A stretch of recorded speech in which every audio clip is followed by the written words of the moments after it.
Hello. Our next presenter is a senior automation architect at Musala Soft. As his title suggests, his passion is automation testing, and he always tries to be on top of the innovations in his field. Today, he is going to give us some more information about his experience, how you can use artificial intelligence in solving everyday, routine, boring testing tasks. So, Stan, the stage is yours. Thank you.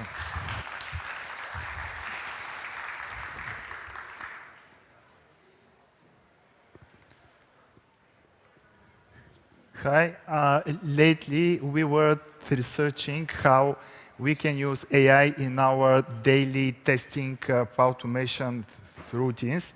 And we even implemented some solutions in some of our projects. Actually, the main challenge that I face here, and I would like to point out, is that we were trying to actually save time, and how we can achieve this, of course, by using the AI capabilities in the software test automation tools. Mainly, we'll scratch the surface of the test creation and test maintenance. So, as you can see, there are several areas that the AI steps in, and it even steps out of the normal automation testing routines, which are test scripts generation, self-healing, and visual comparison into these automation tests. But out of that, it is actually stepping in the test data generation and test cases generation as well. So let's go one by one into these categories. So the test data generation, actually how a test data generation tool, which is using AI, works. It actually can use its own data model, or it can use your own. And when you actually specify which model you are using, you should train it with a large set of statistical or previously used data. These tools are mainly using generators, which are generating the data, but after that, they are using discriminators, which are actually filtering out the test data to be more meaningful, more useful in terms of the business cases. So this business model that needs to be created is something really important to have, but it's really time-consuming, actually really hard to be built by lots of engineers in teams, but it definitely pays off. Actually, there are some test data generation tools which are generating synthetic data. Synthetic means artificially generated. The most popular out of these are Gretel and Watson XAI, but I will not step into details here. We can speak later on after the presentation. So the test... Okay, so we are stepping to the next area, which is test case generation. The main challenges here is you can start creating your manual tests when you are doing exploratory manual testing, or even when the software is at design level. After that, a product owner should go and actually revise your test cases, suggest on the scope, and some amendments. So this is additional time for you to maintain them a little. After that, when the product is changed, you should maintain them again. And this is the step where most people miss. And it's the most crucial, because when new people come, they should be up to date with these test cases. So yeah, there is one solution which I will show you quickly, which is called Taskade, which is actually solving to some extent stuff. We can ask it to generate test cases by using AI, and we are asking it to generate some test cases about one public site, which is GSM Arena.com into this case. And actually, this example is creating test cases by not using login functionality, but it has capability to use such. As you can see, it starts by something general proposition like use these and these browsers, but it also steps into deeper level by going and suggesting to check the menus and also some phone and brands. So it is really stepping into the site itself. So you can see that these menu items actually match the ones that are proposed here. So it really does the stuff. So the test cases generation tools, there are not very much solutions in quantity on the market. So I will just say a few words about this Taskade that we took a look. It has some really good starting point of coverage. And this generate test AI is actually a Visual Studio Code extension, which is using ML and AI to generate test cases out of your code. So the next area is test scripts generation. So when you start creating these tests manually, of course, it takes time. You need to maintain them in terms of locators, etc. So this area also needs some, actually needs some steps to be taken. So let's take a look.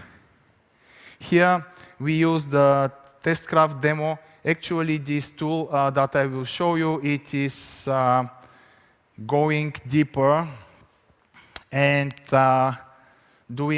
proposing test cases by component. It's not proposing you a total solution end-to-end one, but after that you can automate the test suggestions that it gives. So as you can see, it's a Chrome extension. You can pick an element and can ask it to actually generate test ideas. So you can see it's a really good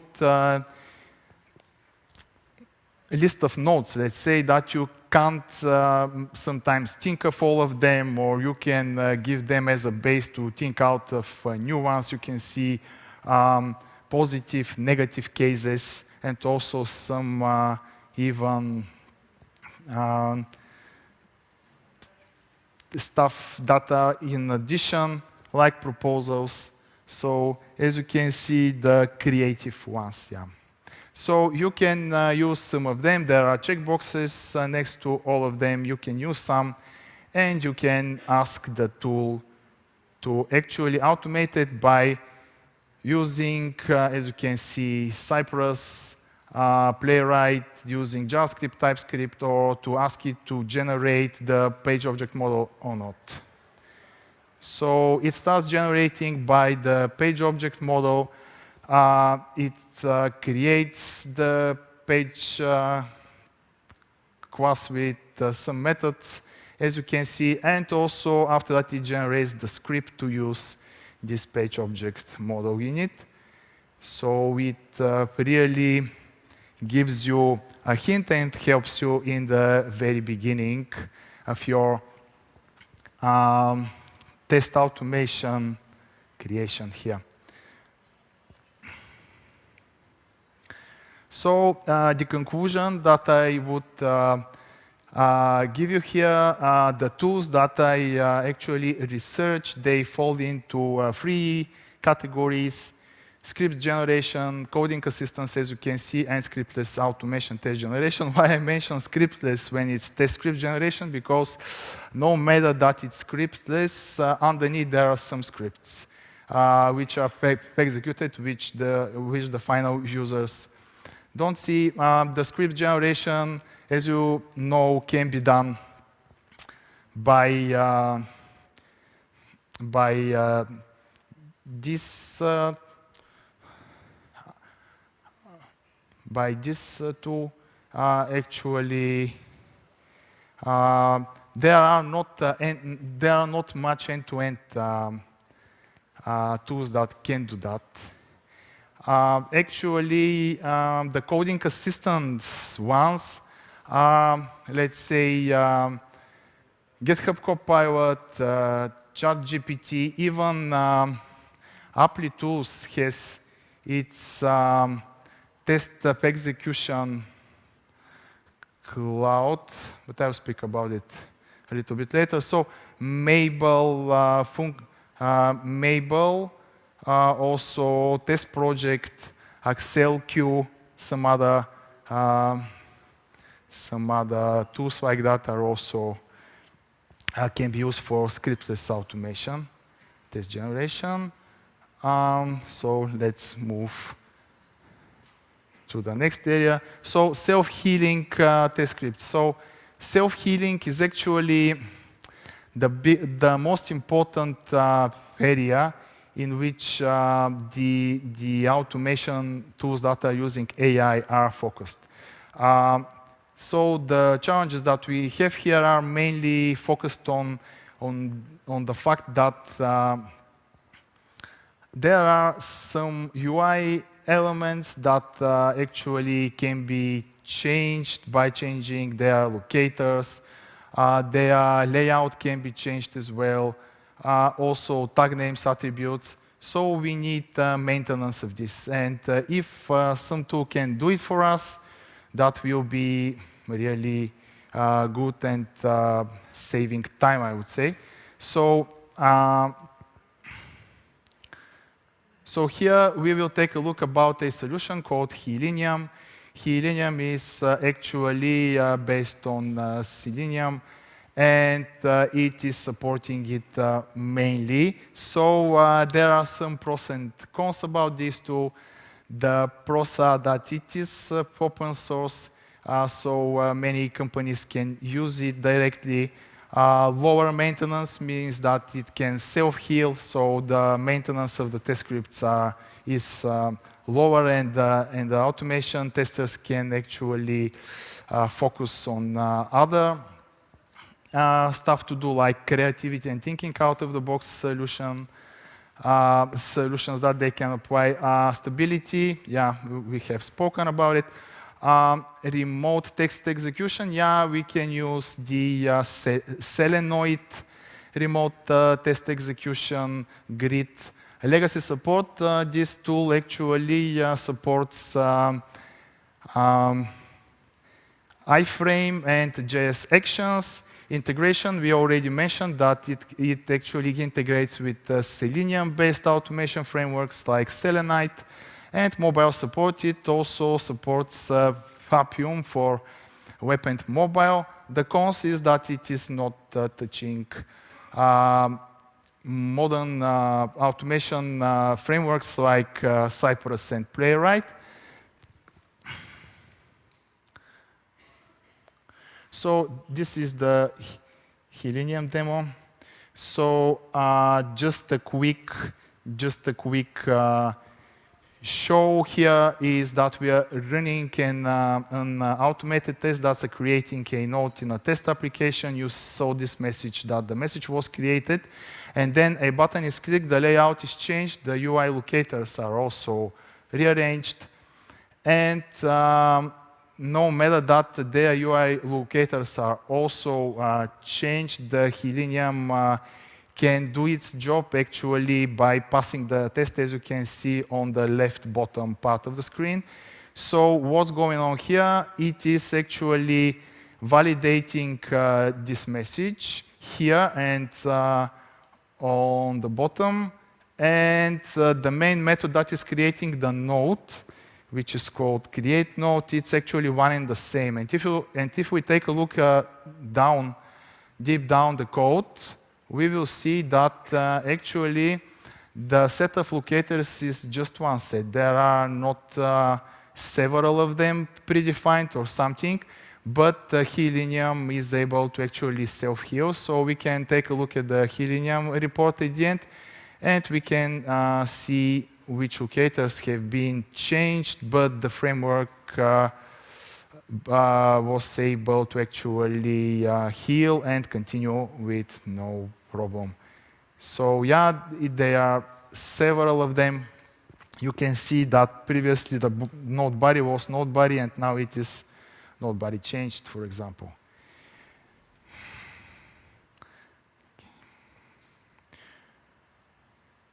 So the conclusion here about these tools that I have lately been researching is that Selenium, yes, it is Selenium and WebDriver compliant.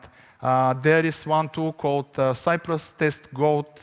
This Test Goat is actually a plugin to Cypress. It can propose you a set of UI locators with grades in terms of speed execution, maintainability, how long they are, etc. So you can choose of them which one to apply or not.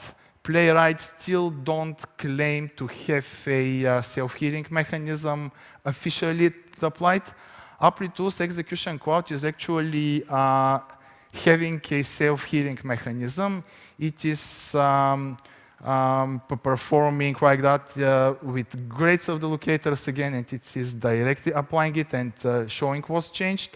Test Trigger is another tool which is actually it is claimed as the human-like emulator. So if it can't find element in any other way, you can actually it can use search it by text.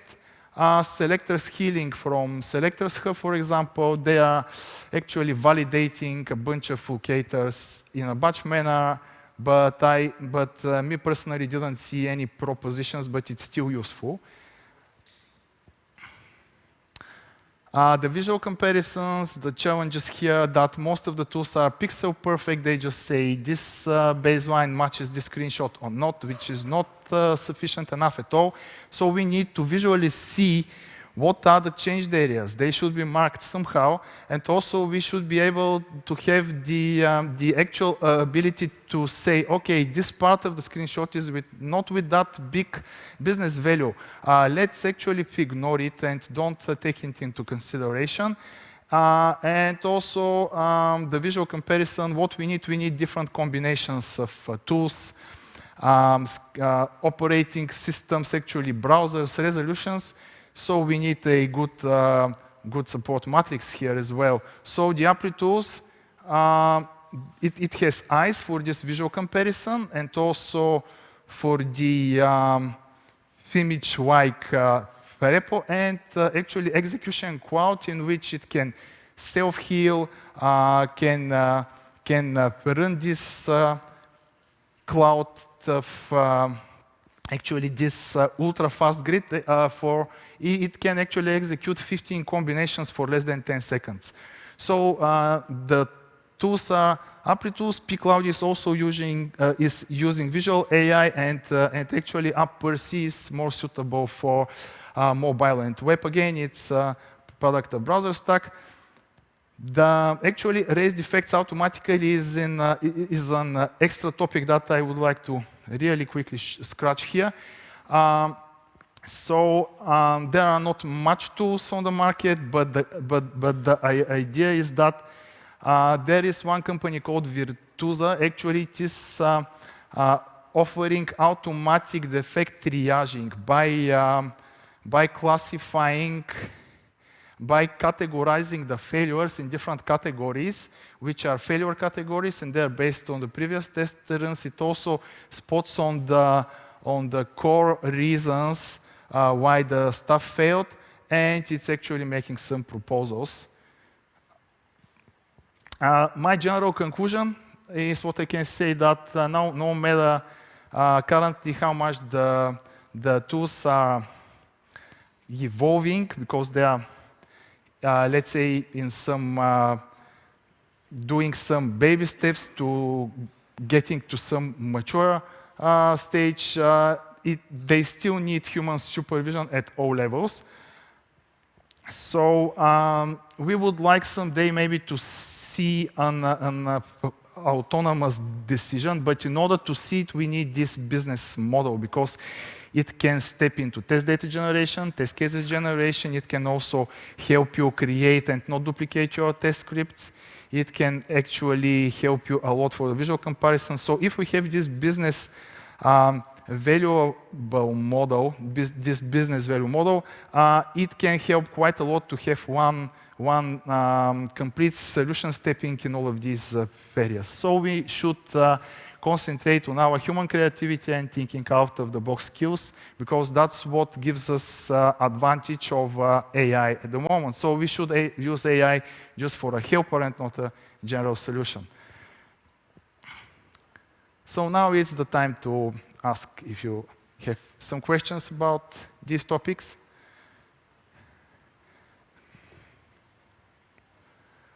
Okay.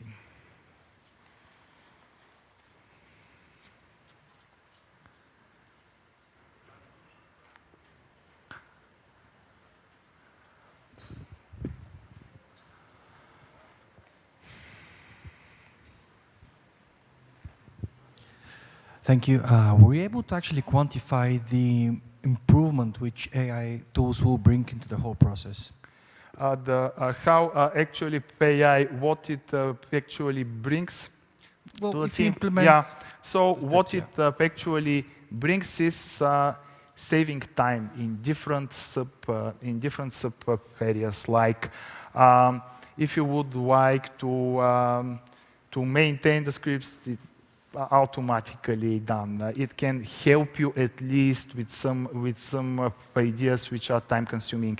It can also assist you in automatic bugs logging if you like. They are also showing you really well, if we were speaking in terms of visual comparison, where exactly the differences are for many combination of devices, browsers, operating systems, whatever. So it is really saving time by actually using it as a tool. If you would like to nail a hammer, it's harder to nail it with the hand, so you should use the hammer. So it's kind of like that. How much time? How much time is a really good question, depending on the project and, of course, depending on the maturity of the team members. We actually are having are doing steps integrating these solutions in some of our projects, but we still need time to actually give a value and some figures, how much it saved. It would be good to show this to you maybe the next time. Yeah. Maybe one last question? Yeah, maybe one more.